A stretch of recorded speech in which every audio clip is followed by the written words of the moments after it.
What's up, guys? The Duck Opinion here, and I think you know by the sound of it, you know what this game is already. This is probably the most played Grand Theft Auto out there, maybe. I don't even know the facts. All of them are very popular, but this is the last installment since the DLCs. This is Grand Theft Auto 4. We're gonna do it classic. I don't have Grand Theft Auto 4 DLCs for PC. I only have them for Xbox. Should record on Xbox, to be honestly, but there's mods on here that we want to go over, so we're going to show you some stuff. We're going to play a little bit of Grand Theft Auto 4 and are getting ready for Grand Theft Auto 5. And this is the last one. Grand Theft Auto 5 comes out in a few days. We're about to do a midnight launch, and I'm excited. I'm literally I cannot wait to play Grand Theft Auto 5. So this is Grand Theft Auto 4. You play as this dude from a different country who's trying to live the American dream. It's kind of a sad story, but it's a great game. But it also had its flaws. This was the first game to be on the new generation of consoles for Grand Theft Auto, and also, I have a controller. What am I doing playing with the damn keyboard? So also, this was a complete remake. This is the first complete remake they did, because like Grand Theft Auto 1 and 2 were top down. Grand Theft Auto 3, Vice City, and San Andreas were all using the same engine, but it was completely remodeled and it was great and it was updated, but it was the same engine. And then Grand Theft Auto 4 completely remodeled the whole entire thing, and it looks great. It looks 10 times better. They stepped it up so much from San Andreas, but the city is a lot smaller. They try to just make a reimagining of New York, which is cool. It's what they're doing with the Grand Theft Auto 5. They're reimagining Los Angeles, but it's going to be so much bigger. It's going to be bigger than San Andreas. They said it's the largest game they put out there, but it's going to be so much more advanced. This was like their trial and error game on the new console, and Grand Theft Auto 5 is there. We know exactly what we're doing. We're gonna give you the best game ever to end this console. It's gonna be great. I mean, I can't wait to see Grand Theft Auto 6 on like Xbox One here in like 4 years. That would be crazy. I mean, I'm sure they'll port Grand Theft Auto 5 to Xbox One eventually, you know, same with PC, but to be frank, I love this game. Like, I will spend hours just sitting here, go to Chatterbox, and I will literally spend hours just listening to Integrity in Times Square, which I'm going to now, which I always go to, just listening to Integrity 2.0. Because Laszlo is my favorite channel, and Laszlo's back. I heard they had 2 dedicated radio live talk stations. Live talk stations are my favorite, especially on Grand Theft Auto. I like them in real life too, but Grand Theft Auto is so much better.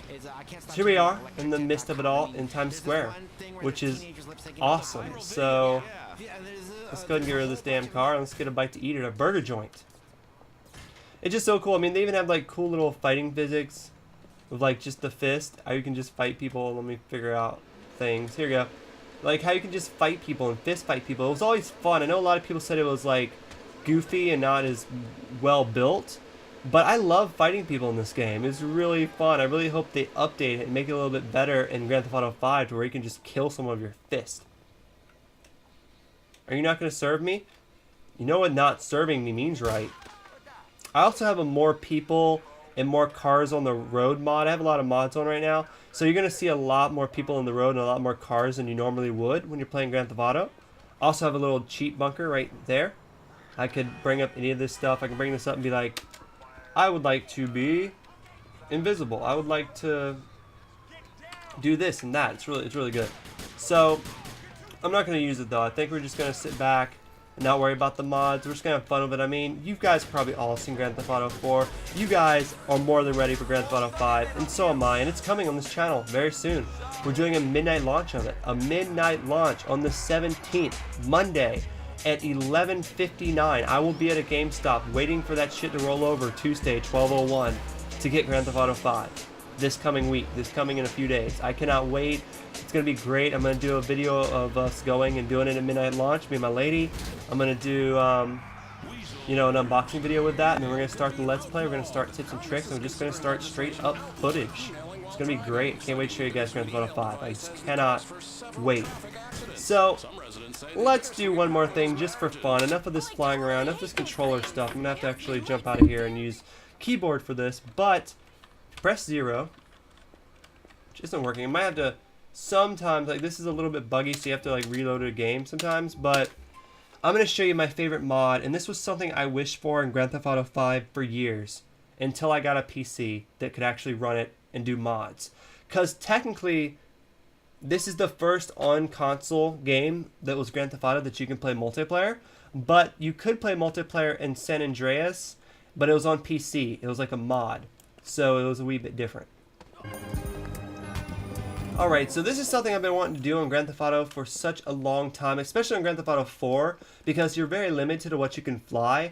I mean, you can fly a helicopter, and that's it. They have like miniature versions of helicopters, but I always just wish I could be a superhero in a Grand Theft Auto 4 game. I could just put on my Iron Man suit and just fly away. I always wish that, and then a mod came out, and literally, all my dreams came true. I can literally now, as Iron Man, take off, fly around this downright gorgeous city, and literally live my dream.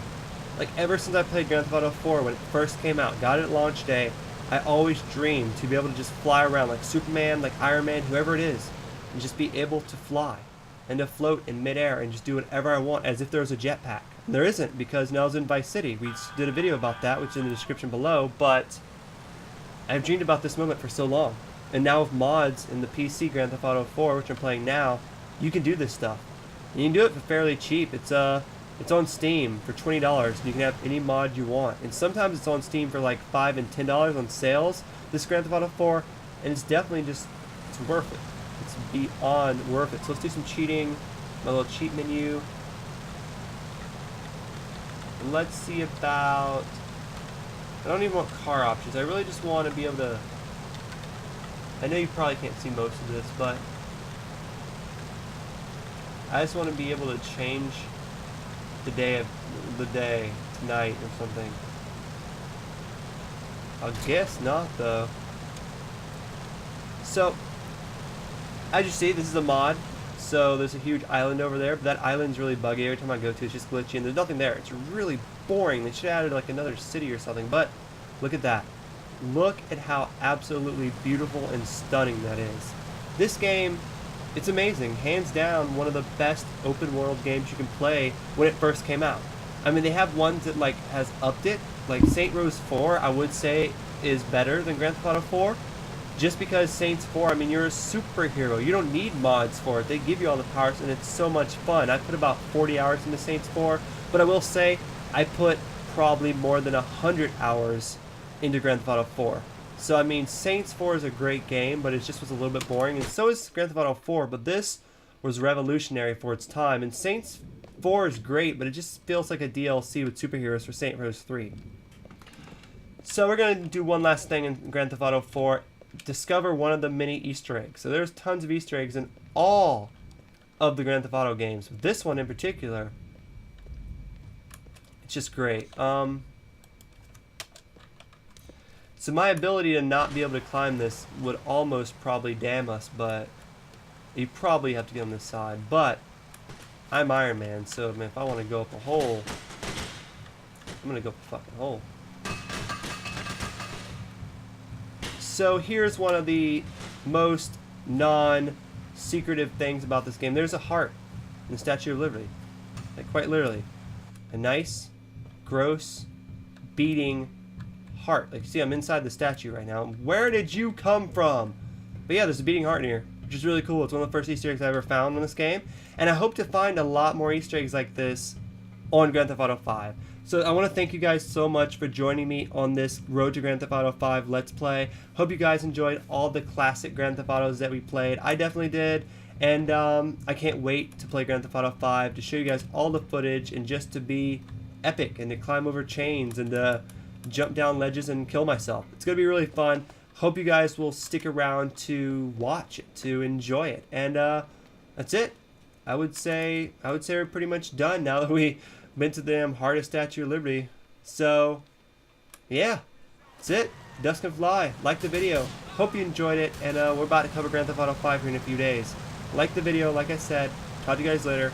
Dusk and Fly. Peace.